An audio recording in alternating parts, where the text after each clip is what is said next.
कि जब मुसलमानों के ध्यान में आया कि बिना मुस्लिम शक्ति के भी इस देश के भीतर सरकार बन सकती।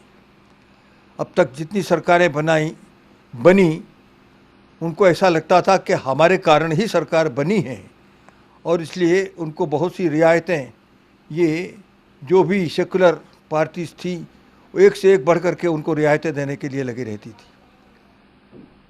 अब एक नई बात सामने आई है उनके कि इस देश के भीतर बिना मुस्लिम शक्ति के भी और सरकारें बन सकती हैं। ये तेज, ये जोश, ये आत्मविश्वास, ये लफ्ज जीत के जश्न की गवाही देने के लिए काफी हैं। देश में सत्ता परिवर्तन हुआ। भगवा की सुर्ख ज्वाला पूरे देश पर अपना रंग छोड़ गई। हर ओर मोदी के नारे थे।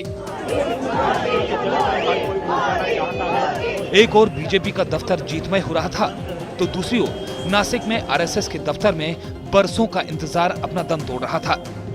सालों बाद सत्ता, और वो भी बहुमत से। शायद ये एक सपना ही था जो हकीकत में तब्दील हो गया। वोट बैंक क्या था, किस किस का साथ मिला, इस पर मंथन करने की अब सालों से सत्ता में बैठी कांग्रेस को जरूरत थी।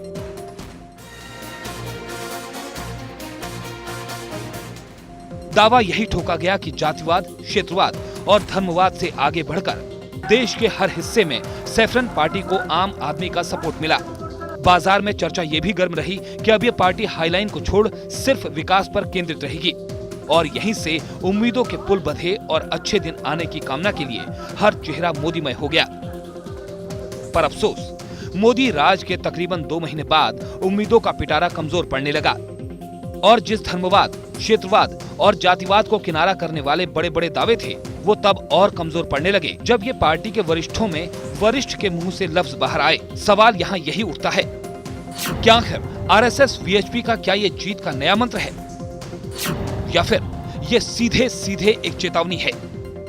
Bureau report, journalist in action.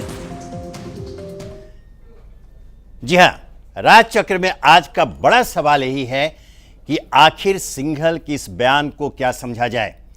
क्या यह वाकई में जीत का नया फार्मूला है, एक कोई विनिंग फार्मूला है, या फिर यह सीधे सीधे वही पुरानी चेतावनी है जिससे किनारा कर बीजेपी सत्ता में उभर कर आई थी।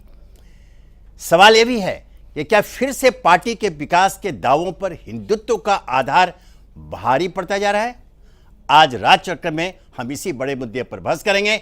हमारे साथ आज राज चक्र में बहस में शामिल है वरिष्ठ पत्रकार फजल इमाम साहब, मानवाधिकार कार्यकर्ता शबनम खान जी, कांग्रेस नेता वीरेंद्र पटेल जी, बीजेपी नेता दिनेश सिंह और आरएसएस विचारक अमित सौमित्रा जी हमारे साथ भोपाल स्टूडियो से मौजूद रहेंगे। तो चलिए शुरू करते हैं राज चक्र का आज का सफर।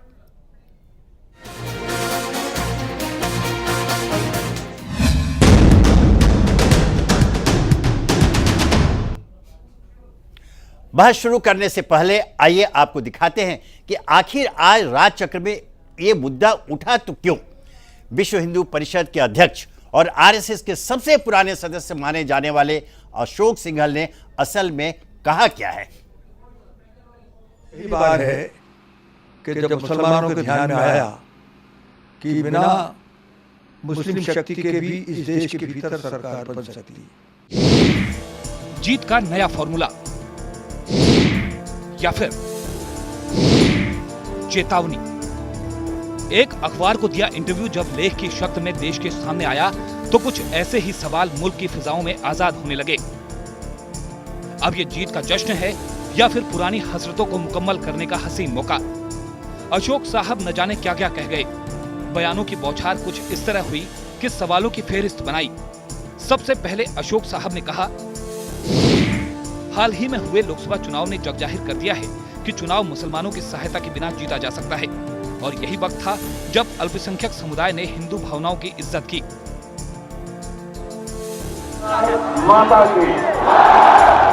शायद ये जीत का जश्न ही था कि अशोक साहब ने अल्पसंख्यकों को चेतावनी भरे लफ्जों में हिदायतें देनी भी शुरू कर दी। अशोक सिंघल ने कहा कि मुस्लिमों से आम आदमी जैसा ही बर्ताव किया जाएगा, न कम न ज्यादा। उनको हिंदू भावनाओं का सम्मान करना ही पड़ेगा, और अगर वो हमारा विरोध करते रहेंगे तो वो आखिर कितना जी पाएंगे। और जब इस बयान को विस्तार से समझने को कहा गया तो अशोक साहब ने मुस्लिमों को सीधे सीधे दो टूक दे दी। उन्होंने कहा कि अयोध्या, काशी और मथुरा पर मुसलमानों को दावेदारी ठोकनी छोड़ देनी चाहिए और यूनिफॉर्म सिविल कोड को फौरन अपना लेना चाहिए। यही नहीं, अशोक साहब इतने में भी नहीं रुके। उन्होंने आगे बढ़ते हुए ये भी कह दिया कि मुसलमान जब ऐसा करेंगे तब हम उन्हें प्यार देंगे और उसके बाद हम किसी भी मस्जिद पर हक नहीं जताएंगे, लेकिन अगर उन्होंने ऐसा नहीं किया तो वह हिंदुओं के ठोस जवाब के लिए तैयार रहें। पहली बार है। यही नहीं, अशोक सिंघल ने कहा कि धारा 370, राम मंदिर और सिविल कोड ही ऐसे मुद्दे थे जिनके कारण वीएचपी का वाजपेयी सरकार से मतभेद हो गया था, लेकिन इस बार उन्हें मोदी सरकार से पूरी उम्मीद है। सिंघल साहब ने मोदी सरकार को नसीहत देते हुए कहा कि इस बार संसद में नंबर गेम की कोई चिंता नहीं है, इसलिए मोदी सरकार किसी भी मुद्दे पर पीछे न हटे। अब ऐसे में कई सवाल हैं जो सीधे अब पार्टी, संघ और देश के आम नागरिकों के सामने खड़े हैं। सवाल यही, क्या बीजेपी फिर से हिंदुत्व मुद्दे पर सख्त हो जाएगी? क्या फिर से मंदिर का मुद्दा विकास से ऊपर चला जाएगा? और क्या मोदी सरकार के तमाम दावों पर पानी फिर जाएगा? ब्यूरो रिपोर्ट, जिया न्यूज। ये अभी आप सबने देखा कि हमारे अशोक सिंघल साहब ने जो बयान दिए।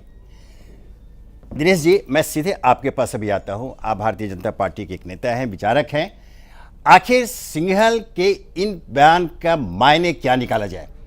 क्योंकि एक तरफ तो वो बोल रहे हैं कि यह जीत का फॉर्मूला है, जो साबित हो गया कि बगैर मुसलमानों के चुनाव जीते जा सकते हैं। यह पिछले चुनाव में भारतीय जनता पार्टी दिखा दिया।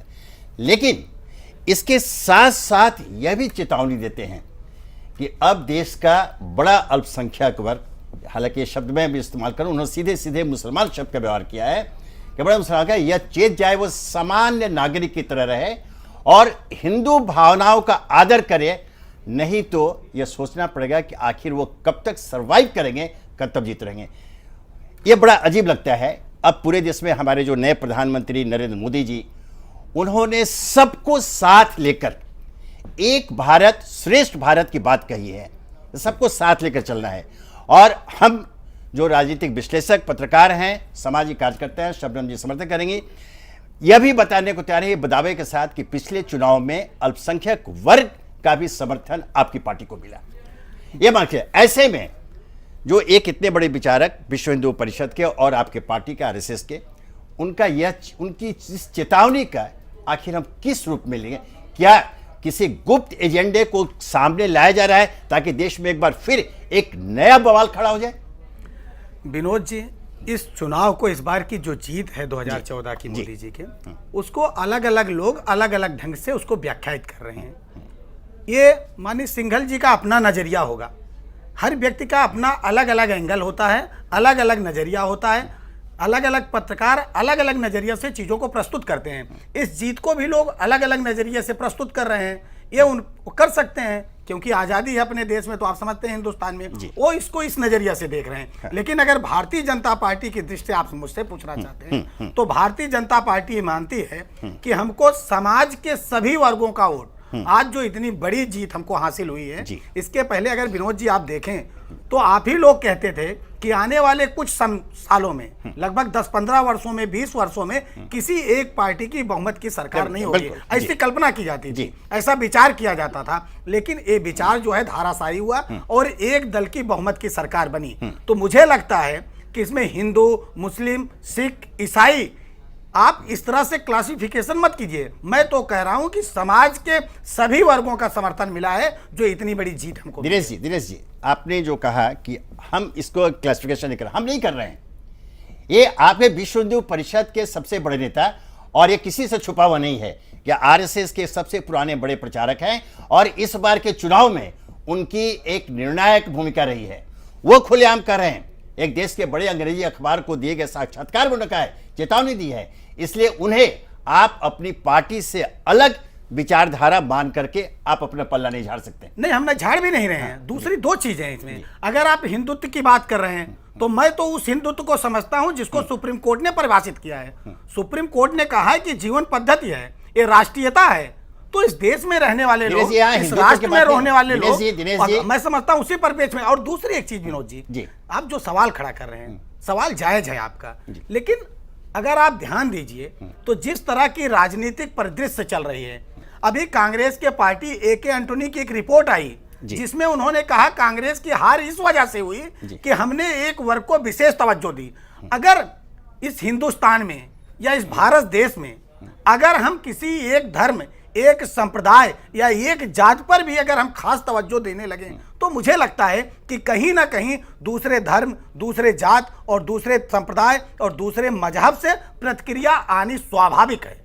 बिल्कुल सही। मैं बता आपने जो इशारा किया जो ए.के. एंटोनी की रिपोर्ट को, वोट बैंक की राजनीति को रखना चाह रहे हैं। शबनम जी, अब इन दोनों को मिला जाए, एक तो सिंघल साहब ने जरूर कहा है कि अब वो वोट बैंक की राजनीति का जमाना चला गया, सबको समर्थन है, लेकिन उसके बाद जो चेतावनी देते हैं कि हिंदुओं की भावना का मुस्लिम आदर करे अन्यथा वो कब तक जिएंगे, यह शब्द जो बड़ा विचित्र लगता है। तो आपकी दृष्टि में, आपकी सोच में आखिर सिंघल साहब ने ये बातें क्यों कही, इन शब्दों का इस्तेमाल क्यों किया और ये टाइमिंग क्यों चुना? अभी मोदी सरकार के अभी 8 सप्ताह भी नहीं हुए। देखिए विनोद जी, मोदी जी से जब, क्योंकि इनकी अहम भूमिका रही है इलेक्शन में, अभी आपने खुद ही बताया जी। ये सब एक ही थैली के चट्टे बट्टे हैं। इनका मोटिव सिर्फ एक ही है जो आप सालों से देखते आ रहे हैं। आज अगर ये सत्ता में आए हैं और अगर मैं तो अपने बड़े भाई का बहुत शुक्रिया अदा करूंगी, कम से कम उन्होंने दिल से सही बात तो कही। पार्टी की गाइडलाइन चाहे कुछ भी हो, लेकिन ये व्यक्ति अच्छे हैं जो कह रहे हैं कि बिना किसी एक गुलदस्ते में कई तरीके के फूलों को लिए हुए आप देश को नहीं चला सकते हैं। आप अभी कांग्रेस की बात कर रहे थे कि कांग्रेस ने कहा कि पर्टिकुलर एक कम्युनिटी को लेकर आप सजग रहे। वो भी मान रहे हैं कि किसी भी एक व्यक्ति को अगर आप लेकर चलना चाहेंगे तो आप नहीं चल पाएंगे। हमारा भारतवर्ष एक बड़ा खूबसूरत गुलदस्ता है जिसमें तरह तरह के फूल हैं, लेकिन अगर इस तरीके के वीएचपी के अशोक सिंघल, इतने सीनियर और वरिष्ठ आदमी इस तरीके की बात करते हैं तो इन पर कानूनी कार्रवाई होना भी जरूरी है। आप किसी कम्युनिटी को थ्रेट नहीं कर सकते मेरे देश में रहकर। आप तो सीधे सीधे, अभी तोगड़िया जी का पहले भी बयान आया था कि कब्जे कर लीजिए इनके मकानों पर, भगा दीजिए इन्हें जहां पर इनकी ज्यादा तादाद हो। तो अगर मोदी जी अब इन पर नहीं कार्रवाई करते हैं, चाहे वो सिंघल जी हो और मौलाना भी कोई इस तरीके की बात करे, तो आपको उस पर कार्रवाई करनी चाहिए। मैं तो अपने बड़े भाई से कहना चाहूंगी, बीजेपी के नेता से, कि भाई आपने बहुत अच्छी बात की, लेकिन सिंघल के खिलाफ कार्रवाई हो, इस पर भी अगर आप हमारे साथ हाथ से हाथ मिलाकर आगे बढ़े तो हमें बहुत गौरवान्वित भी महसूस करेंगे। और मोदी जी जो हमारे लिए बात करते नजर आते थे, एक हाथ में कुरान और एक हाथ में आपके कंप्यूटर, तब हमें लगेगा कि हाँ आपने मुस्लिमों के लिए सच में दिल से सोचा, वरना आपकी पुरानी नीति ही अभी काम कर रही है और आप वही मुसलमानों के प्रति घृणा अभी रखते हैं मन में, जैसी आप पिछले कई सालों से हम देखते आ रहे थे।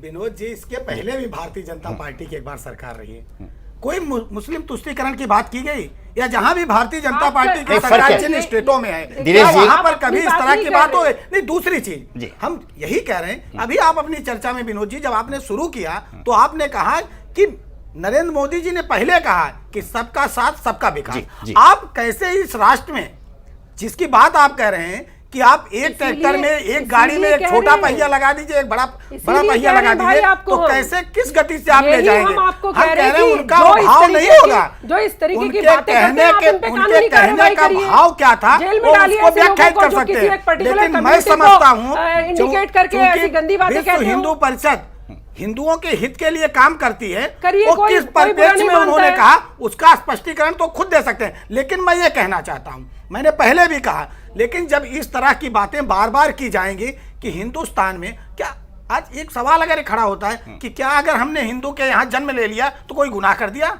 तो मुसलमानों ने भी कोई गुनाह नहीं कर दिया। मैं वही कह रहा हूँ, या किसी जाति में आपने कर दिया, लेकिन सरकारों के आप देखिए जहां राजनीति आज, जैसे उत्तर प्रदेश की बात, दूसरी वहां पर कहा गया कि हम मुस्लिम लड़कियों को जो है, मुस्लिम लड़कियों को वजीफा देंगे। हम कह रहे हैं कि हिंदू लड़कियों को आप वजीफा नहीं दे सकते, आप गरीब लड़कियों को।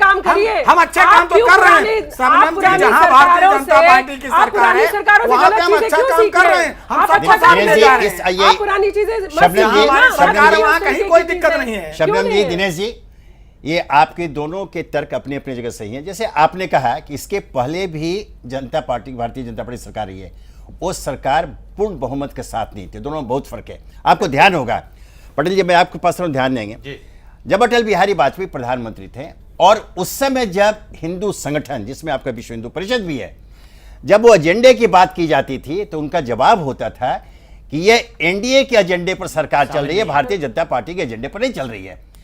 आज वो स्थिति बदल गई है। आज आपके पास पूर्ण बहुमत है। आज नरेंद्र मोदी के पास पूर्ण बहुमत वाली सरकार है। दोनों में फर्क है। पटेल साहब, अभी एक बात है जो अभी कहा सिंघल साहब ने, अब खतरा कि इसके पहले उन्होंने यह भी कहा है कि जो विदेशी ताकतें हैं उन्होंने हमेशा ये वोट बैंक के जो अल्पसंख्यक राज्य, इसका फायदा उठाकर हमारी पहचान अर्थात हिंदू पहचान को समाप्त करने की कोशिश की है। यह भी एक बहुत महत्वपूर्ण है। इसे इस परिप्रेक्ष्य में आप कैसे देखते हैं? विनोद जी, मैं हमारे साथी भाजपा के हमारे भाई हैं, बहन जी की भी बात को मैंने रखा। मैं इसको आगे बढ़ाते हुए कहता हूं कि आज का जो परिप्रेक्ष्य नया नहीं है। भाजपा की कथनी और करनी में हमेशा अंतर रहा है। यह करती कुछ और है और कहलाती दूसरे चेहरों से कुछ और है। इस तरह की बातें आज नहीं, पहले से भी होती रही हैं। विश्व हिंदू परिषद और आरएसएस यही काम शुरू से करता आया है। इसी प्रकार के आज अगर हम इतिहास उठा के देखें तो ये 2 से 200 आए थे तो इसी मुद्दे से आए थे, और आज ये बहुमत मिला है, ये बहुत से कारणों को मिलकर मिला है। मोदी जी इस अहम में ना आए, भाजपा इस अहम में ना आए, क्योंकि आज कुछ ही दिनों में भारत की जनता में वो स्थिति पैदा हो गई है। एक जनता ठगा महसूस कर रही है। वो आज वो मनन कर रही है कि वो पुराने दिन हमें कैसे वापस आएंगे। भारतीय जनता पार्टी में आरएसएस और बीएसपी ने हमेशा यही काम किया है, हिंदू और मुसलमानों को बांटने में, इस देश में अस्थिरता पैदा करके अपनी राजनीतिक महत्वाकांक्षा पूरी करना चाहते हैं, जो इस देश की जनता नहीं होने देगी। कांग्रेस की हमेशा विचारधारा रही है, सर्वधर्म समभाव नीति पर कांग्रेस ने काम किया है। भारत की संस्कृति रही है कि हम सारे धर्मों को लेकर हमारे देश को दुनिया की सबसे महान शक्ति बनाएंगे। केवल भाषणों से, केवल झूठे आश्वासनों से यह देश नहीं चलेगा। इस तरह मैं तो कहता हूं कि मोदी जी, आप इस गलतफहमी में और अहम में ना आए। ये 10 साल की एंटी इनकम्बेंसी या हमारी कोई कमजोरी या बहुत सारी महत्वाकांक्षाएं जनता की थी, जो ये बहुत बड़ा परिवर्तन आया है। ये परिवर्तन वैसे के वैसे ही ये जनता फिर बदल सकती है। आप अहम में ना आए। आपने जो वादे किए थे, आज कल तक आप मनमोहन सिंह जी को मौनी बाबा कहते थे, आज खुद मौनी बाबा बने हो। कोई भी इशू, आज मान लो सिंघल साहब ने कोई बयान दिया है, भाजपा के मेरे साथी कह रहे हैं कि ये उनकी विचारधारा होती है, तो मोदी जी का आज ये कर्तव्य नहीं बनता कि वो इस पर बयान दें। भाजपा अपना स्पष्ट पटेल साहब, मैं आपको खिलाफ कार्रवाई क्यों नहीं करती? पटेल साहब, मैं आपकी बात, पटेल साहब अभी आपने बातें कि चलिए मैं उससे इत्तेफाक रखता हूं, लेकिन आपके जैसे शबनम जी ने इशारा किया, चुनाव में हार के कारणों के लिए जो एके एंटनी कमेटी बनी, उसमें रिपोर्ट में आपने बहुत अफसोस प्रकट किया है कि चूंकि हम लोगों ने एक समुदाय को, मैंने मुस्लिम वर्ग को बहुत तवज्जो दिया, इसलिए हमारी हार हुई। तो लगता है कि आपको इस बात की तकलीफ है? नहीं, तकलीफ नहीं है इसमें विनोद जी। हमने हार के कारणों पर मनन किया, चिंतन किया हमारे लोगों के बीच में। सबके अपने अपने राय हैं, अलग अलग कारण हैं, कई कारण हैं उसमें। ये माननीय एंटोनी जी का ये भी है कि लोगों ने ये समझा कि शायद हमने किसी एक वर्ग को ज्यादा महत्व दिया है, जबकि भारत सरकार की, हमारी यूपीए 1 यूपीए 2 की नीति रही है कि हमने सारे धर्मों को बराबर का सम्मान दिया है, सबके लिए नीतियां और विकास बनाए। पटेल साहब, यह आरोप सामान्य है। मैं यह आरोप तो बहुत सामान्य लगता है कि जो तुष्टीकरण की नीति है, इसका जन्म आपकी पार्टी ने दिया। इससे ये तो सामान्य आरोप पूरे देश की जनता, और आप एंटोनी साहब ने स्वीकार भी किया है, और आप भी कहीं दिल में जानते हो कि यह जो चला गया, इसके खिलाफ भी एक वातावरण बना, और इसका लाभ इनकी पार्टी भारतीय जनता पार्टी इसका भी लाभ उठाया। तो इसमें आपको स्वीकार करना पड़ेगा कि ये धर्म की जो राजनीति है उसको चुनाव और जोड़ करके देखा गया, इसमें दोनों बराबर के भागीदार। विनोद जी, हम बराबर के भागीदार आप कह रहे हैं कि मैं इसलिए नहीं मानता, चूंकि ये भारतीय जनता पार्टी की, आरएसएस की शुरुआत से, जब से आरएसएस बना है तब से, चूंकि इनके पास कभी सीट नहीं रही, जनता का समर्थन नहीं रहा। इन्होंने, चूंकि इस देश में मेजॉरिटी हिंदू है, और हिंदुओं को बांटने के लिए, हिंदुओं को एकजुट करके एक वर्ग विशेष के खिलाफ हथियार बनाने के लिए इस तुष्टीकरण की नीति का हमेशा प्रयोग किया है। विनोद कांग्रेस जी, ने जब भी विनोद जी, इसका एक जवाब चीज- देना चाहा है जी। तो कटघरे में खड़ा करने की कोशिश की है कि ये मुसलमानों का साथ देते हैं। विनोद जी, एक चीज इन्हीं मैं के यहाँ पर सवाल में, अच्छा शबनम जी आप कह एक, रहे समझ एक चीज गया। मैं कहना चाहूंगी जी। कि चाहे मुस्लिम को तो खरबूजा बना दिया इन लोगों ने, चाहे कांग्रेस उस पे चाकू मारे तो भी वही कटेगा, खरबूजा जाके किसी पर गिर जाए तब भी वही कटेगा। भाजपा कुछ नहीं देगी और आप बेकार हैं, आप अल्पसंख्यक हैं, आप एक पर्टिकुलर कम्युनिटी को इंडिकेट कर करके उन्हें हर्ट करेंगे। वो ज्यादा लुभावने वादे दिखाकर देगा कोई कुछ नहीं मुस्लिम को, लेकिन कोई लुभावने वादे दिखाकर और कोई उस पर गाज गिराकर, दोनों अपनी अपनी रोटियां भांजने का काम करते हैं। मुस्लिम को ना आज तक उन्होंने कुछ दिया, ना ये भविष्य में कुछ देने अब वाले। सुन लीजिए विनोद जी, एक सवाल इसी नहीं पे। शबनम अभी- जी, अभी इस पटेल बात से साहब, मैं पटेल सहमत जी, नहीं हूं कि कांग्रेस जी, ने जरा सुन हमेशा लीजिए। सर्वदल जी, समाज आपने पटेल देश साहब, में हम लोग 6 दशकों दिनेश तक जी को सुन शासन लें। किया जी, जी। और देश में बांटो और राजनीति करने का काम आपने किया। और दूसरी चीज विनोद जी, ये सवाल उठ रहा है कि सिंघल जी ने कहा, ये सवाल आप क्यों नहीं इनसे पूछ रहे हैं? आपके माध्यम से सवाल इनसे पूछना चाहता हूं। इस देश के प्रधानमंत्री मनमोहन सिंह कांग्रेस पार्टी के थे, आप सब क्या करते हैं? जी। देश की जनता, जब प्रधानमंत्री खड़ा होकर कहता है कि देश के संसाधनों पर पहला अधिकार अल्पसंख्यकों का है, तब आप लोग कहां थे? तब आपने चर्चा क्यों नहीं की? देश का प्रधानमंत्री ये कहे कि देश के संसाधनों पर पहला अधिकार मुसलमानों का है, अल्पसंख्यकों का अरे है, वो खुद ये भी प्रधानमंत्री को अल्पसंख्यक थे, कहने आप की बात, मुसलमानों ये के पीछे क्यों प्रधानमंत्री पड़े ये रहते कहने हैं की भाई? बात करते हैं, उनके अल्पसंख्यक का भाई भाव सरदार नहीं था। भी, जैनी नो, भी, यही फारसी भी, भाव नहीं था। आप यही सब मुसलमानों विनोद को जी, अल्पसंख्यक केवल मुसलमान नहीं है, अल्पसंख्यक में जैन भी हैं, अन्य समाज समाज भी ढंग से हैं। व्याख्यात करने लगते हैं। अल्पसंख्यक यही में समाज केवल की प्रक्रिया- केवल बहुत मुसलमान सारे नहीं, लोग हिंदू भी आते हैं। अल्पसंख्यक हैं। अच्छा, अब हमारे बीच आप यहाँ पर अल्पसंख्यक में अगर तो आपने इतने उसको सारे सिख लोग से आते हैं, जोड़ दिया, मुसलमानों के पीछे क्यों आपको- पड़े रहते हैं? शबनम जी, आप सामाजिक कार्य करता है, कम से कम सही ढंग से व्याख्यात भाई, करिए। जब आप कांग्रेस तो- के नेता आप ने तो कहा, एक ही नीति तब तो पर आपको चलते हो। सिख नजर आया। जब नहीं। आरएसएस जो नहीं, आरएसएस नहीं, को नहीं। नहीं आप जानते, इधर सुनिए। नहीं समझते, आप- वो इस तरह की बात करते भाई, हैं। दिनेश आपकी जी, चिकने से दिनेश जी, जो है, शबनम जी, आप आपके जानना पास अब चाहते फिर हैं, आएंगे। साबित नहीं होगी हमारे भाई। हमारे पास एक बहुत वरिष्ठ पत्रकार फजल इमाम साहब मौजूद है, इनके पास का वैसे साहब, अभी तक आपने ये गर्म चर्चा सुनी। यह विषय ही कुछ ऐसा है जहां अल्पसंख्यक बहुसंख्यक की बात आती है, वो गर्माहट पैदा होती है। लेकिन हम आज चर्चा कर रहे हैं अशोक सिंघल के बयान पे। क्या आपको लगता है जो उन्होंने जिस दावे के साथ और जिस दृढ़ता के साथ इस बात को रखा है, और दिनेश जी आप ध्यान देंगे, उन्होंने कोई बयान अलग नहीं दिया है, यह एक अरेंज्ड इंटरव्यू है। बिल्कुल।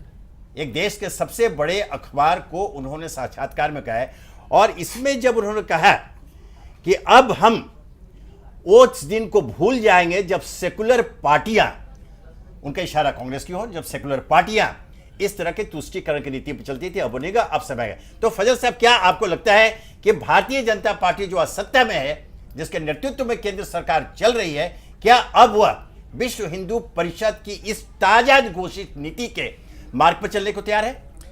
हाँ विनोद भाई, देखिए मुझे ये लगता है कि जो इंटरव्यू उन्होंने दिया जी। है उसमें कुछ चीज़ें बहुत खतरनाक है। जी जी एक तो ये कि सीधे सीधे जिस तरह से धमकी दी है, तुष्टीकरण की बात आपने कई बार की। जी।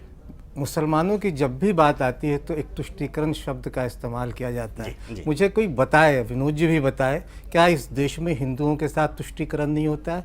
जाटों का जब रिजर्वेशन का मामला होता है, एक पूरा का पूरा समुदाय पूरे एक प्रदेश को 15-15, 20-20 दिन तक बंधक बना देता है और उसकी मांगे मान ली जाती है, क्या वो तुष्टीकरण नहीं है? क्षेत्रीय समाज जब अपना तलवारें लहरा के अपने सम्मेलनों में अपनी बिरादरी की मांग करता है और उसकी मांग मानी जाती है, तो क्या वो तुष्टीकरण नहीं है? इसी तरह पूरे हिंदू समाज में जितने भी जातियां हैं, वो जब इस तरह के सम्मेलन करती हैं, अपनी मांगे मानती हैं, जाट आरक्षण का मामला हो, गुर्जर आरक्षण का मामला हो, और उनकी मांगे मानती है सरकार, तब भारतीय जनता पार्टी हो या कोई भी दूसरे, वो तुष्टीकरण शब्द का इस्तेमाल नहीं करते हैं। तो तुष्टीकरण तो वो भी करते हैं, दल पैमाना ये बदल जाता है कि मुसलमान अल्पसंख्यक को मुसलमान, तो जैसे अभी विनोद जी ने अल्पसंख्यक को मुसलमान कह दिया।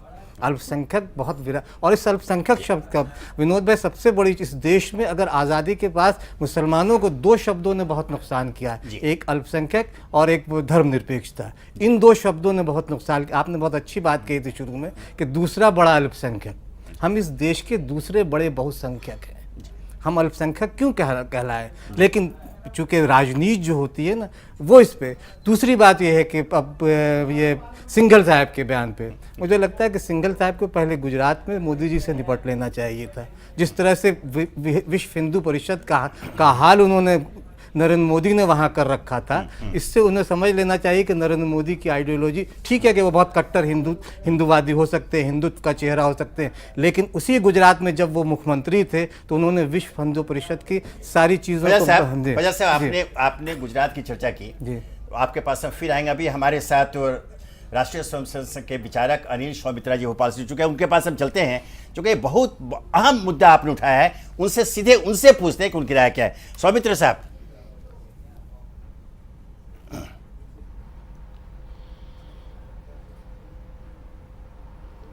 जी, सबसे बड़ी बात तो जितने सौमित्रा जी, मैं आपको पहले बता दूं, अभी आपने पूरी चर्चा अभी तक की सुनी होगी, कार्यकर्ता के रूप में हो चाहे पत्रकार हो जी। नहीं, मैं आपसे जो जानना चाहता हूँ, आपने इतनी चर्चा सुनी और आज जो विश्व हिंदू परिषद के अशोक सिंघल साहब ने जो सीधे सीधे चेतावनी दी है, उसी में उन्होंने यह भी कहा है, एक बहुत ही महत्वपूर्ण बात है, चूंकि अभी फजल साहब ने गुजरात की बात कर दी तो मुझे ध्यान में आया कि उनके बयान में एक अहम सवाल यह है, उन्होंने कहा कि यह राम मंदिर और गोधरा के कारण पिछले चुनाव में भारतीय जनता पार्टी की जीत संभव हो सकी। एक बहुत ही गंभीर मामला है, इस संबंध में आप क्या बताएंगे?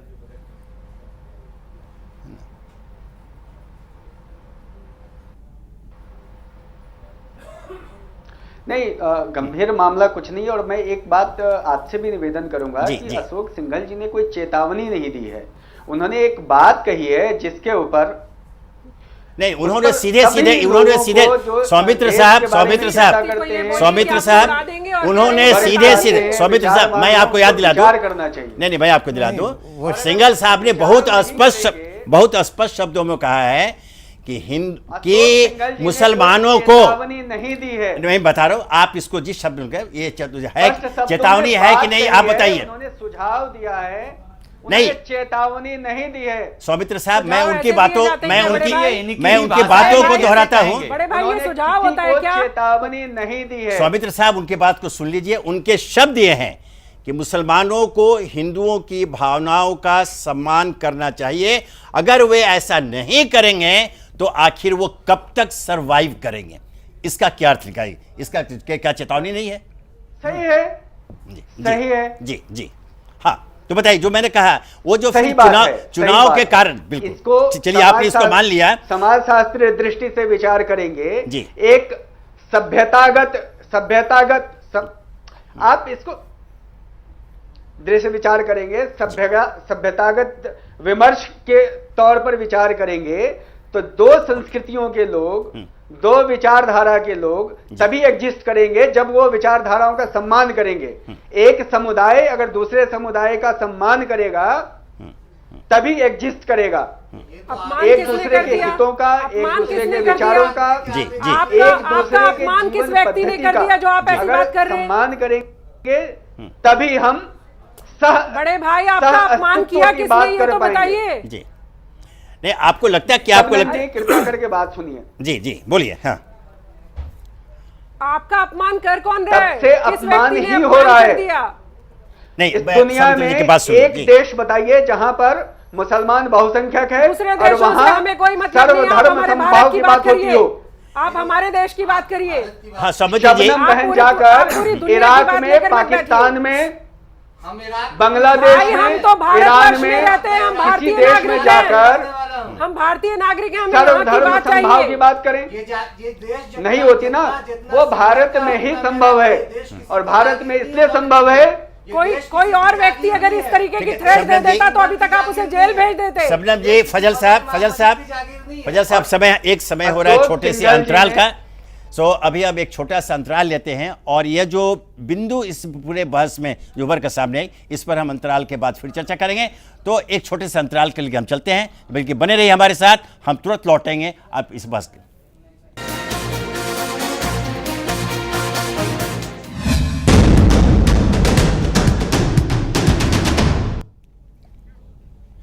वीएचपी संयोजक अशोक सिंघल के बयान के बाद सियासत गर्म है। दो धर्मों के बीच फासला पैदा करने वाले बयान अक्सर आते रहते हैं। इससे पहले भी अशोक सिंघल हिंदू और मुसलमानों के बीच दीवार पैदा करने वाले बयान दे चुके हैं। इस फहरिस्त में प्रवीण तोगड़िया और आरएसएस नेता दत्तात्रेय होसाबले के नाम भी शामिल हैं।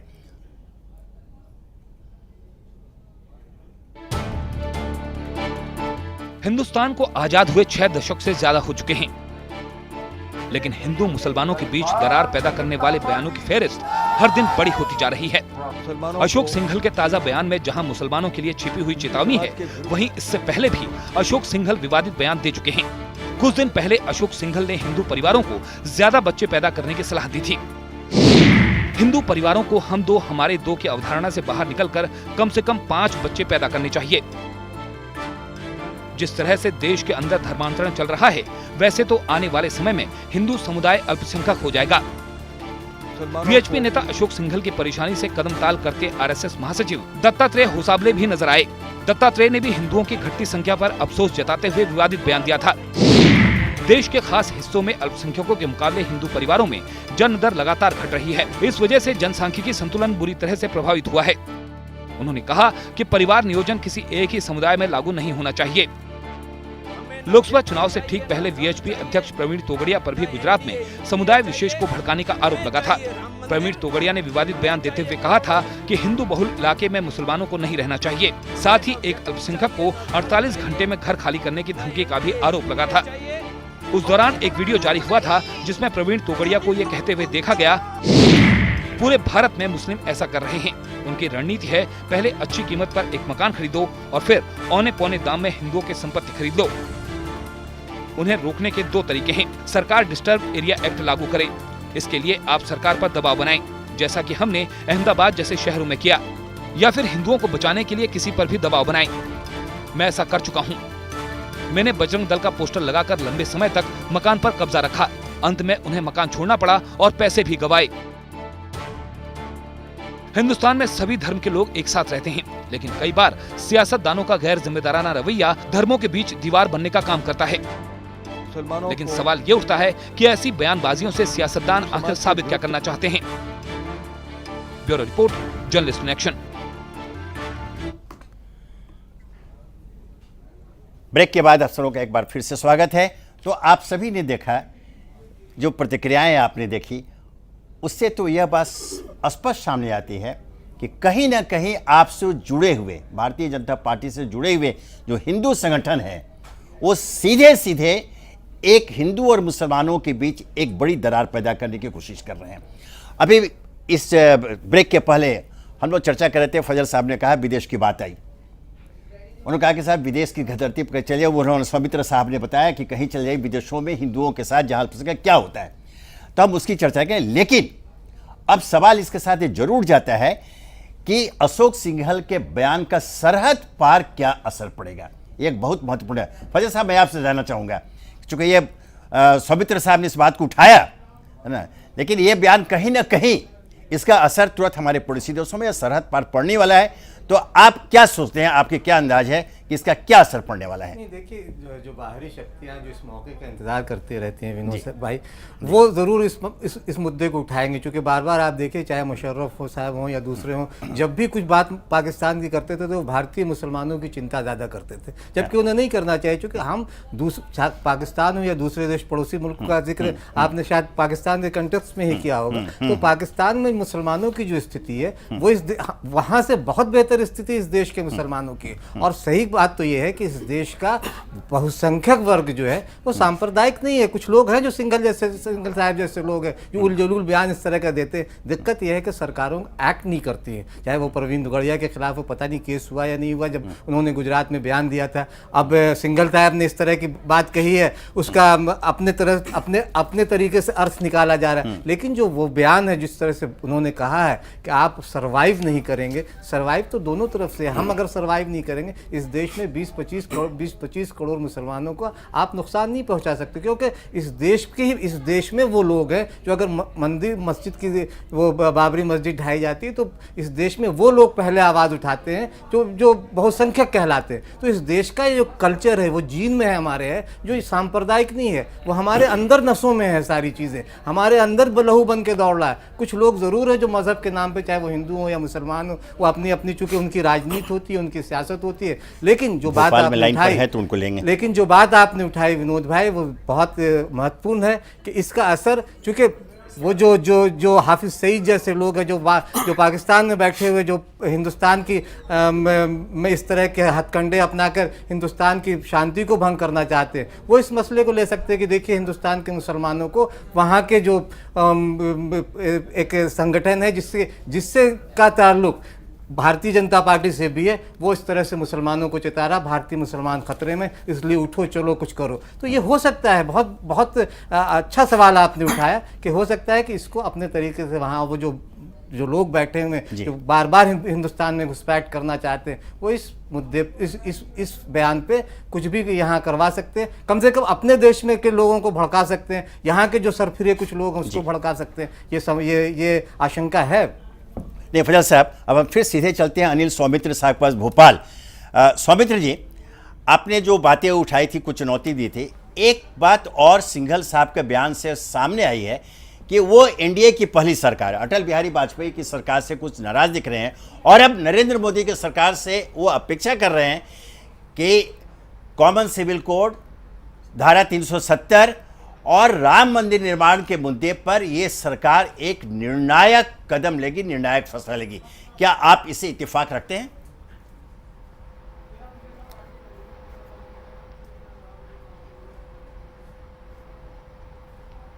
पूरी की पूरी इत्तेफाक वाली बात है इसमें। और मेरा निवेदन ये है कि भाई कोई भी, चाहे सांप्रदायिक मामला हो, चाहे धर्म की बात हो या हिंदू मुसलमानों की बात हो, अगर आप सच से मुंह चुड़ाएंगे, सच का सामना नहीं करेंगे तो विमर्श नहीं होगा, कोई आप निर्णायक बात पे नहीं पहुंच पाएंगे। सिंघल जी ने जो बातें कही हैं वो सद्भावना की बात कह रहे हैं कि अगर दो वर्गों के बीच में, दो समुदायों के बीच में, बड़े भाई और छोटे भाई के बीच में सद्भावना नहीं होगी तो एग्जिस्टेंस, अस्तित्व मुश्किल में आएगा। दो भाइयों के बीच में, दो वर्गों के बीच में, जो समुदायों के बीच में अगर सह अस्तित्व नहीं होगा, अगर सद्भावना की बात नहीं होगी, सहिष्णुता की बात नहीं होगी, एक रस्ता की बात नहीं होगी, समरसता की बात नहीं होगी, तो अस्तित्व मुश्किल में आएगा। खतरे की तरफ उन्होंने इशारा किया है। और इस बात पर चाहे वो शबनम बहन हो या हमारे हामिद भाई हो, उनको विचार करना चाहिए। चाहे कांग्रेस के मित्र हो, उसका विचार करना चाहिए। अगर तुष्टीकरण की बात होती है तो जातिगत आधार पर तुष्टीकरण की बात हम लोग आरोप लगाते रहे हैं। बात मुसलमानों ठीक है स्वामी जी, मैंने ये इससे जाति पर तो सबसे ज्यादा आप ही तूल पकड़ के बैठ जाते हैं। में रही वो गुर्जर है, वो जाट है, की बात करने की बजाय उनके विकास में सहभागी बनाने जब के बजाय आपको वोट चाहिए होती है तो सब हिंदू हैं। जब आपका काम निकल जाता है तो गुर्जर, जाट और उसमें फंसा देते हैं। घटनाक्रम है कि जो हिंदू मुस्लिम की बात छेड़ी जा रही है। विनोद भाई और क्या देखिए, जब से सरकारें चली आ रही हैं, हिंदू मुस्लिम सब बहन भाई महंगाई का प्यार से मुद्दा नहीं रह है, रहे। जो किसानों का मुद्दा है, उनका मुआवजा का मुद्दा है, उस मुद्दे से अगर उस मुद्दे से ध्यान भाई हटाने अगर के आप लिए ध्यान से सुनेंगे तो ये देशद्रोह की तरह देखा जाना चाहिए उनकी स्टेटमेंट को। विनोद ये भाई, कैसे विनोद भाई, देशभक्त हैं जो ऐसी बातें करते हैं। दिनेश हमारे भारतीय जनता पार्टी, अच्छा फजल साहब, एक बात मैं सिर्फ ये कहना चाहता हूँ कि इन सारी बयानात से परे, सिंघल साहब से परे, नरेंद्र मोदी जी का जो बजट अभी आया है उसमें उन्होंने खास के मदरसों को लेके जो चीज कही उसकी चर्चा होनी चाहिए। अलग से लोकेशन, हाँ, वो होनी चाहिए कि इनसे अलग उन्होंने बात की और इनके मॉडर्नाइजेशन पे बात की है, वो इनके विचारधारा से अलग है। की बात करते तो समझ आता है। किया, एक मिनट विनोद जी, मैं कह रहा हूं जो अभी अफजल साहब कह रहे हैं कि यही बात की गई ना। मैंने कहा कि जब तक समाज के सभी वर्गों का विकास नहीं होगा, बिल्कुल होगा। सिंघल साहब ने भी वही कहा, लेकिन हमको लगता है कि हमारा आपका दृष्टिकोण वहां, उन्होंने कहा कि अल्पसंख्यक को बहुसंख्यक क्या या बहुसंख्यक या अल्पसंख्यक, उन्होंने हो सकता है दोनों लाइन ना कही हो, लेकिन उन्होंने कहा कि समाज के सभी धर्मों को, सभी तबकों को एक दूसरे का सम्मान करना चाहिए। इसमें क्या बुराई है? और दूसरे पटेल जी और दूसरे और जो पटेल जी सवाल आप खड़ा कर रहे हैं कि भारतीय जनता पार्टी या इस विचारधारा के लोग ये महंगाई से या विकास के मुद्दों से ध्यान भटकाना चाहती है। हम नहीं भटकाना चाहते। आपने 65 सालों में उन मुस्लिम भाइयों की ये दुर्गति की, उनको सिर्फ आपने वोट बैंक की बात समझने में रुकी है। इन्होंने सिर्फ वोट बैंक की बात की, उनको वोट बैंक समझा। आज स्थिति क्या है, मोदी जी आते ही उन्होंने कहा जिसकी बात अभी कह रहे हैं 500 करोड़ रुपए मदरसों की हालत को सुधारने के लिए 500 करोड़ की, ये अगर कोई कर सकती है तो भारतीय जनता पार्टी की सरकार करती है। हम जो है वोट बैंक के लिए कभी नहीं कि आप हिंदू हैं। दिनेश जी, फजल जी ने एक बहुत महत्वपूर्ण जानकारी यहाँ दी लोक ध्यान से। जिन मदरसों को मैं नाम ले रहा हूँ कि भारतीय जनता पार्टी या अन्य दल इस चुनाव के पहले तक, चुनाव प्रचार अभियान तक, ये हमेशा कहा गया कि ये आतंकवाद के स्कूल हैं, यह आरोप लगा मदरसों को बंद करना चाहिए।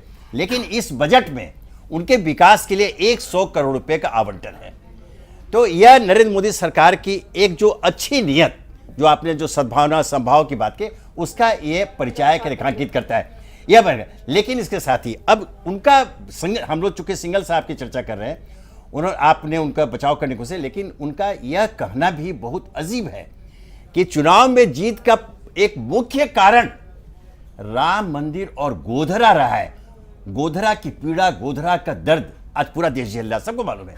आखिर उसका उल्लेख करके सिंघल साहब देश को क्या संदेश देना चाहते हैं? दो चीजें हैं विनोद जी। एक चीज पहली लाइन आपने जो कहा, पहले उसका उत्तर मैं दे दूं। उन्होंने जो कहा कि सांप्रदायिक शक्तियों को इससे सबक लेनी चाहिए। जो चुनाव परिणाम आया, निश्चित तौर पर आप अगर हिंदू और मुस्लिम को बांटकर राजनीति करेंगे, किसी एक समुदाय के बारे में आप बात करेंगे, तो उसका परिणाम यही होगा कि आप 44 रह जाएंगे। इसका मतलब हिंदुस्तान की जनता ने कहा कि आप देश की जनता को जाति और मजहब और धर्म के नाम पर बांटकर आप राजनीति नहीं कर सकते हैं। अगर आपको राजनीति करनी है तो आपको विकास के मुद्दे पर राजनीति करनी है। अगर आपको राजनीति करनी है तो आपको सबके विकास की राजनीति करनी है। और दूसरा सवाल, और सुनिए, यही किया है। और पटेल साहब 65 सालों में आपने जो नहीं किया वो मात्र 45 दिन में भारतीय जनता पार्टी की सरकार। आप चिंतित मत रहिए, आप जरा सा भी चिंतित मत रहिए।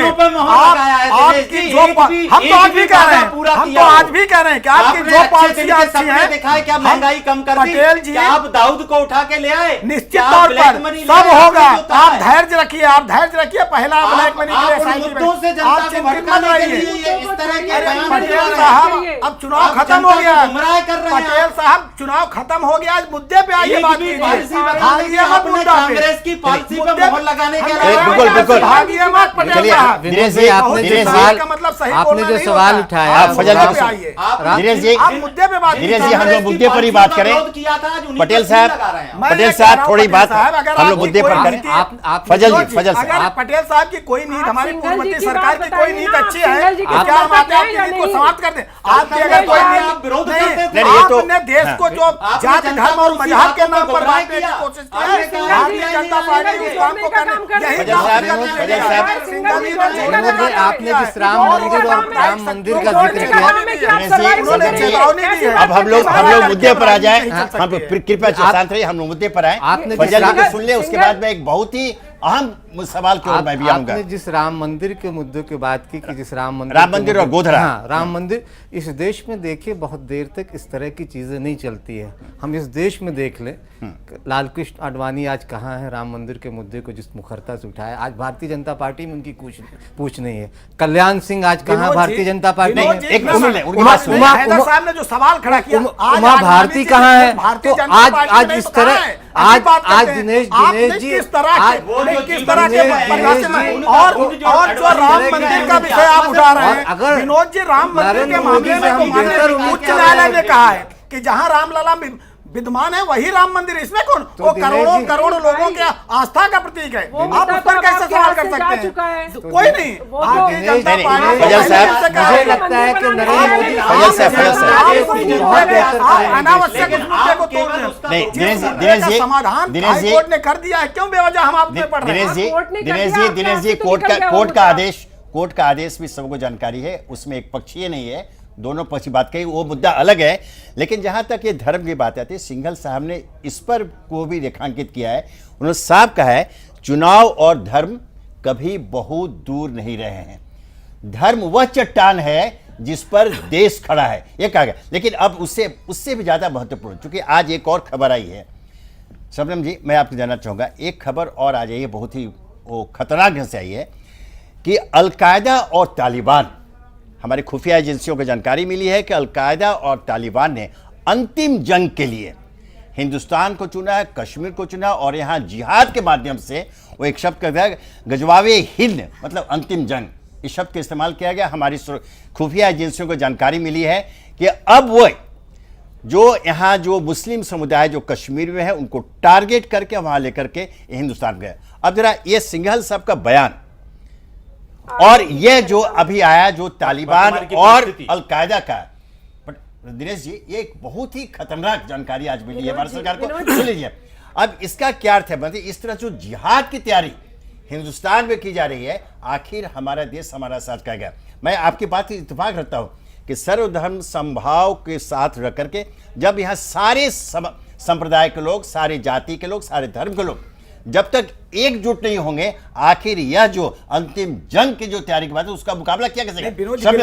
मैं इस पर शबनम जी जरा पूछ लूं कि शबनम जी आखिर इसका मुकाबला देश करे तो कैसे, क्योंकि खतरनाक अलकायदा और तालिबान जो विश्व में जो उन्होंने आतंक फैला रखा है उसकी जानकारी हमें है, और जो आज जो जानकारी आई है कश्मीर को केंद्र में रख करके वो जो यहाँ जंग की तैयारी हुई, अंतिम जंग की तैयारी कर रहे हैं, तो आखिर मुकाबला हम कैसे करेंगे। विनोद जी, सिंघल जी जैसे व्यक्तियों का बयान आग में घी डालने जैसा काम करता है। और मैं तो दिनेश भाई एक बार सही बात करते हैं और एक बार फिर कहीं ना कहीं उधर ही ढुलकने का काम करते हैं सिंघल जी की। भाई नहीं रहा, 2 मिनट आप चुप रहे, आपका नजरिया बदल जाए। चर्चा के बीच में ऐसा होता है। शबनम जी अपनी बात बोलिए।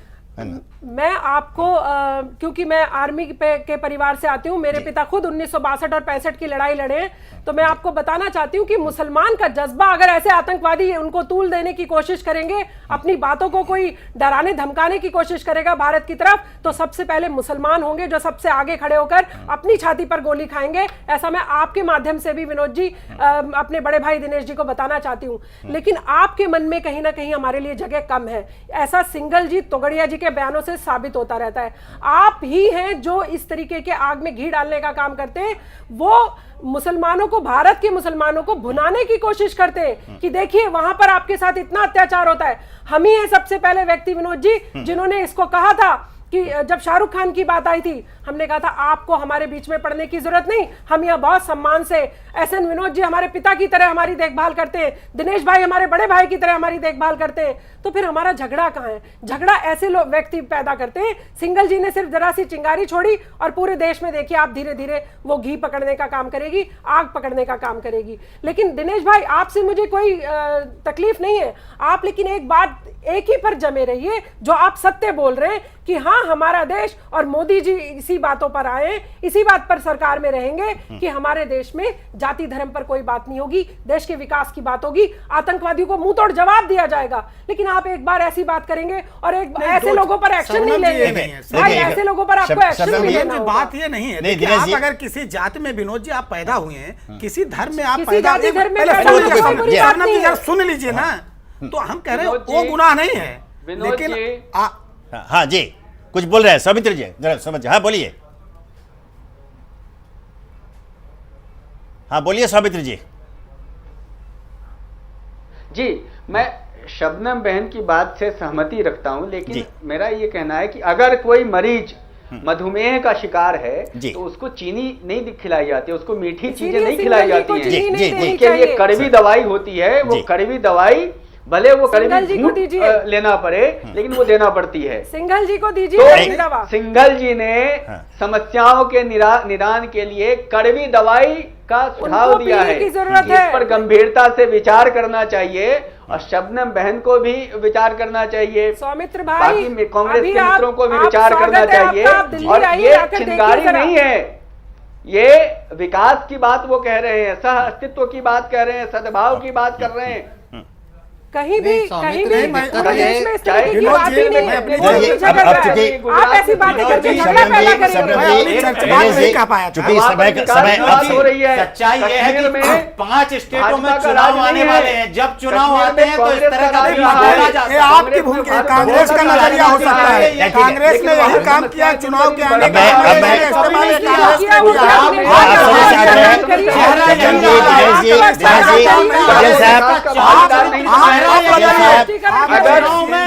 सांप्रदायिक का जहर घोलकर आज धर्म और मजाक के नाम पे राजनीति ये बहसबाजी ये कौन कर रहा है? अच्छा आप सुनिए फजल साहब एक अपने पास समय नहीं है, संक्षेप में सरकार में आपने किया है नहीं, मैं कि इस तरह की बातें, इस तरह की तैयारी अलकायदा कर रहा है। जिस दिन अलकायदा हिंदुस्तान की तरफ निगाह उठाएगा उस दिन हिंदुस्तान का हिंदू मुसलमान चूंकि आप समय एक होकर दिनेश जी समय का अभाव है, और वही बात सिंघल साहब भी कह रहे हैं, क्षमा करेंगे आप समय का अभाव है। अब हमारे अभी मैं अपने सारे अतिथियों से आग्रह करूंगा, समय का अभाव है। मैं एक और जानकारी देना चाहूँ, क्योंकि बार बार मुसलमानों की भावना, उनकी समाज में स्थिति की बात है।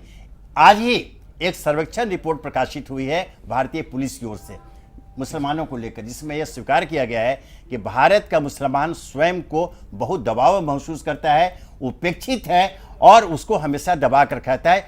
इससे इस स्थिति से उनको उबारने की कोशिश की गई। यह एक भारत सरकार की ओर से अब चूंकि विनोद जी, हाँ, ये यही सवाल है। सही बात है, ये तो पिछले 65 सालों की देन है, ये मैं मानता हूँ।